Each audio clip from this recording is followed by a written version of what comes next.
कैसे हैं आप सब बच्चों। आज के वीडियो में हम सीखेंगे टाइप्स ऑफ चार्ट या ग्राफ। हम ग्राफ भी कह सकते हैं और चार्ट भी कह सकते हैं। बच्चों, सबसे पहले हम जानते हैं चार्ट कितने प्रकार के होते हैं। हमारी बुक में दिए हुए हैं bar chart, pie chart, line chart, area chart और स्कैटर चार्ट्स। ये मुख्य 5 टाइप के चार्ट दिए हुए हैं। बच्चों, बार चार्ट को फिर से 2 कैटेगरीज में डिवाइड किया गया है। एक बार चार्ट है हॉरिजॉन्टल बार, जिसको कि हम बार चार्ट के नाम से भी जानते हैं, और दूसरा है वर्टिकल बार्स, जिसको कि हम कॉलम चार्ट के नाम से जानते हैं। बच्चों, इनके बारे में थोड़ा सा डिटेल जानकारी लेते हैं। कॉलम चार्ट क्या है? एक कॉलम चार्ट आमतौर पर क्षैतिज अक्ष के साथ श्रेणियां दिखाती है। बच्चों, हमारे एक चार्ट में या ग्राफ में 2 अक्ष होते हैं, अक्ष x और अक्ष y। मैं आपको बना के दिखाता हूं, फिर इसको हम समझेंगे। पे दिया हुआ है आमतौर पर क्षैतिज अक्ष के साथ श्रेणियां दिखती हैं।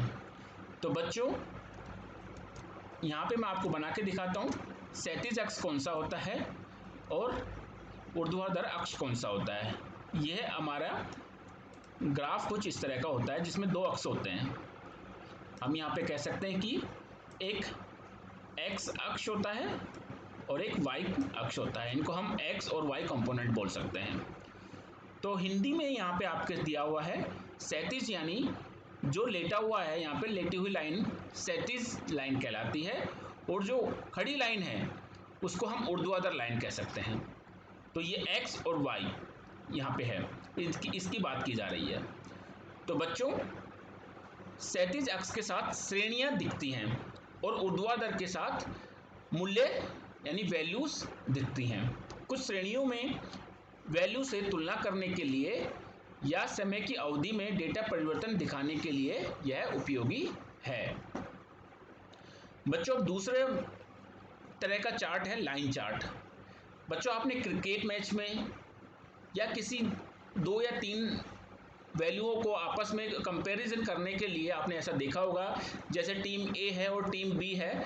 टीम ए ने इतनी स्पीड से रन बनाए और टीम बी उसका पीछा किस स्पीड से कर रही है, ये आपने क्रिकेट में देखा होगा।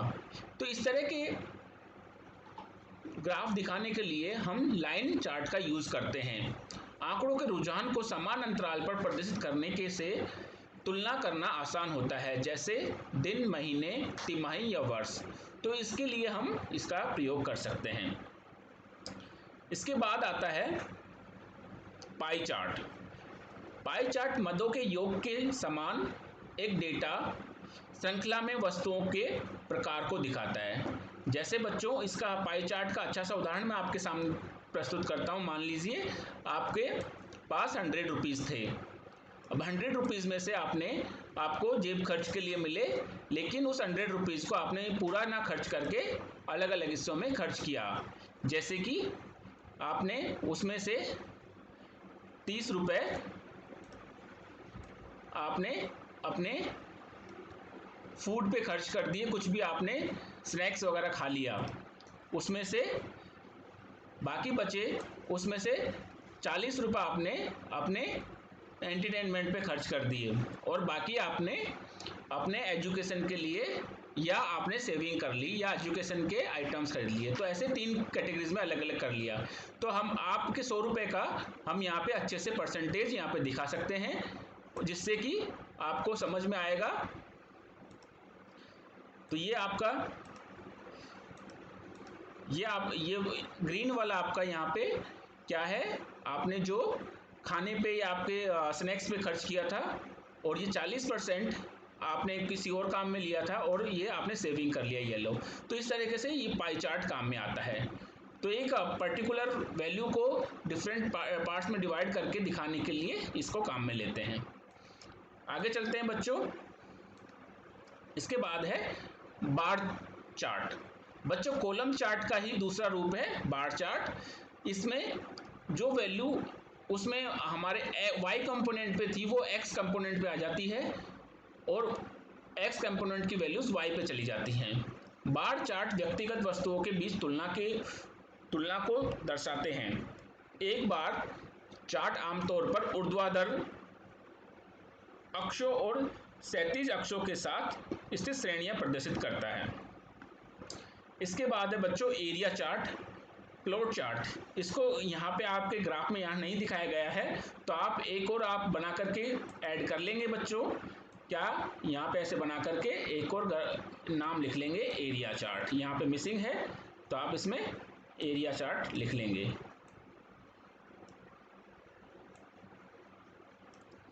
मेरे पास यहाँ पे टाइप करने का नहीं है, मैं माउस से लिख रहा हूँ इसलिए ऐसा लिखा जा रहा है। तो बच्चों यहाँ हमारे पास फुल चार्ट के टाइप कितने हो गए? 6 हो गए। अब यहाँ पे पहले 5 थे और छठा ये है एरिया चार्ट। तो हम एरिया चार्ट को पढ़ लेते हैं जल्दी से। प्लॉट किए गए मूल्य का योग दिखाकर एक एरिया चार्ट के पूरे हिस्से का संबंध भी दिखाता है। तो इन सभी एरिया चार्ट को भी हम आपके एक्सेल में देखेंगे।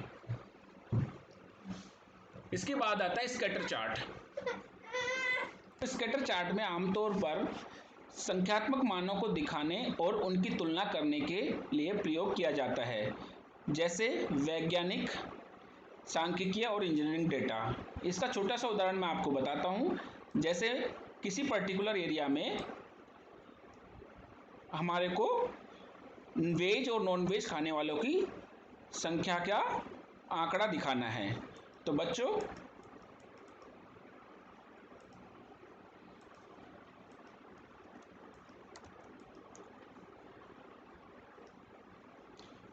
जैसे यहाँ पे पिंक कलर में ये आपके जो डॉट हैं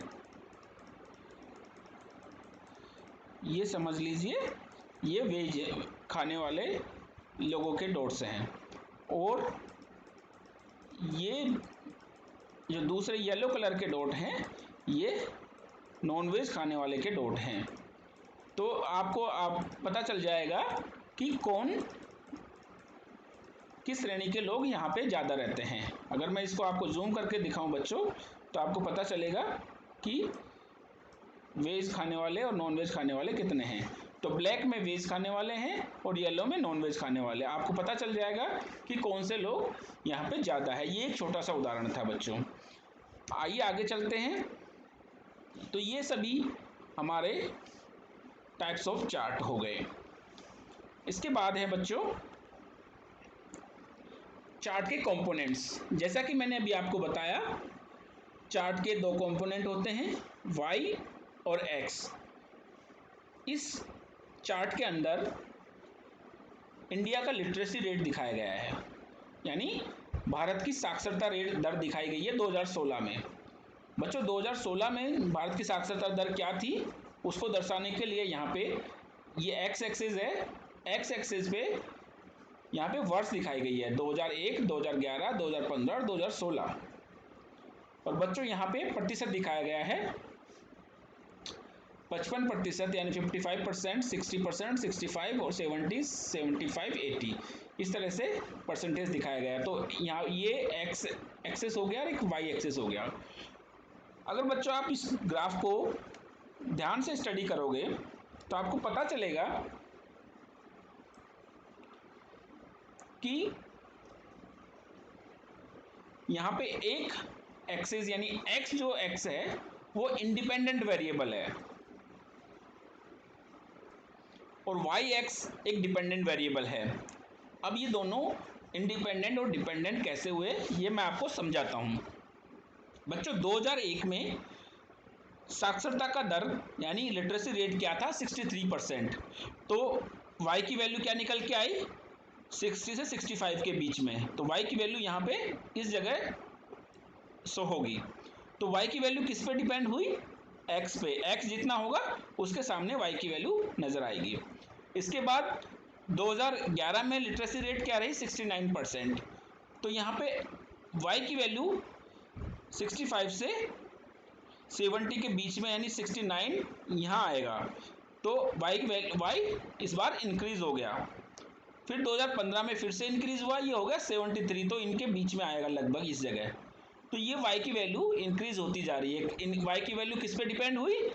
x पे। x y पे डिपेंड नहीं है, क्योंकि ये यहाँ पे वर्ष है, वर्ष अपने आप बढ़ रहा है। 2016 में ये 75% हो गया, फिर से y की वैल्यू कितनी आ गई? 75%। तो ये y की वैल्यू x के आधार पे बढ़ रही है। तो यहाँ पे ग्राफ के या चार्ट के दो कंपोनेंट हो गए, x कंपोनेंट या x वेरिएबल और y वेरिएबल। आइए आगे बढ़ते हैं बच्चों। यहाँ पे भी आपके बुक में भी दिया हुआ है इंडिपेंडेंट वेरिएबल क्या है, कौन सा है, और डिपेंडेंट वेरिएबल कौन सा है। एक्सेस वैल्यू यह स्वतंत्र चर मान है, और y एक्सेस वैल्यू यह डिपेंडेंट वेरिएबल पर निर्भर करता है। यानी जो डिपेंडेंट वेरिएबल किस इंडिपेंडेंट वेरिएबल पे निर्भर करता है, किस पे? x पे निर्भर कर रहा है ये इस ग्राफ के अंदर। बच्चों ऊपर दिए ग्राफ में y एक्सेस की वैल्यू x एक्सेस की वैल्यू जो कि वर्ष है पर डिपेंड है, मतलब साल के अनुसार लिटरेसी रेट की वैल्यू दर्शाई गई है, इसलिए y एक्सेस डिपेंडेंट वेरिएबल है। अब बच्चों ये इसी तरह से हमारे ग्राफ एनालिसिस करने के लिए डेटा विश्लेषण करने में काम आते हैं। तो हम विश्लेषण मतलब एनालिसिस कर सकते हैं कि देखो पिछले जैसे जैसे हम आगे बढ़ते जा रहे हैं साक्षरता दर बढ़ती जा रही है। यानी 2001 में 63% लोग एजुकेटेड थे, फिर 69 और बढ़ गए इन 10 सालों में, फिर और 5 सालों में और इंक्रीज हो गया, फिर उसके 1 साल में फिर 2% इंक्रीज हो गया। तो आगे हम 2021 में 2022 में हम ये मान सकते हैं कि ये 75 से ज़्यादा ही आएगा, अधिक ही आएगा। तो हम इससे प्रेडिक्ट कर सकते हैं कि आने वाले समय में अधिक लोग एजुकेटेड होंगे। ठीक है, इस तरह से ये एनालिसिस करने में काम आता है। इसी तरह से ही डिफरेंट कंपनियां अपने सेल्स की अनुमान लगाती है कि हम मेरे जो आइटम मैं बना रहा हूँ उसकी सेल्स कौन से समय में बढ़ेगी, कौन से समय में कम होगी। यदि मान लो आपकी कंपनी एक आइसक्रीम बनाती है और आइसक्रीम के आपके पास हर साल का डेटा है कि कौन से महीने में आइसक्रीम की कितनी सेल हुई, तो आपके पास पता चलेगा कि जनवरी फरवरी में आपके आइसक्रीम की सेल कम है और जून जुलाई में मई जून के महीने में आइसक्रीम की सेल अधिक है। तो आप अपने आप अनुमान लगा लोगे कि मुझे मई के महीने में आते आते मुझे आइसक्रीम की ज़्यादा प्रोडक्शन करना है, आइसक्रीम मेरी कंपनी को ज़्यादा आइसक्रीम बनानी है। ठीक है, और जनवरी में आपको पता चल जाए, जनवरी आते आते सर्दियाँ आते आते आपको ध्यान रहेगा कि अब लोग आइसक्रीम कम खाएंगे, तो मुझे मेरी आइसक्रीम की बिक्री कम हो सकती है, इसलिए मैं आइसक्रीम कम बनाऊँगा ताकि मेरा माल वेस्ट ना हो। तो इस तरह से हम ग्राफ से अनुमान लगाते हैं बच्चों। तो बच्चों ये एक छोटा सा उदाहरण था आपके सामने चार्ट के बारे में, और भी बहुत कुछ है सीखने के लिए। हम कंटिन्यू अपनी स्टडी रखेंगे। आपने ये वीडियो अच्छे से देखा, अब आप अगला वीडियो देखने के लिए वेट करिए और दिए गए सवालों के आंसर ज़रूर करिए।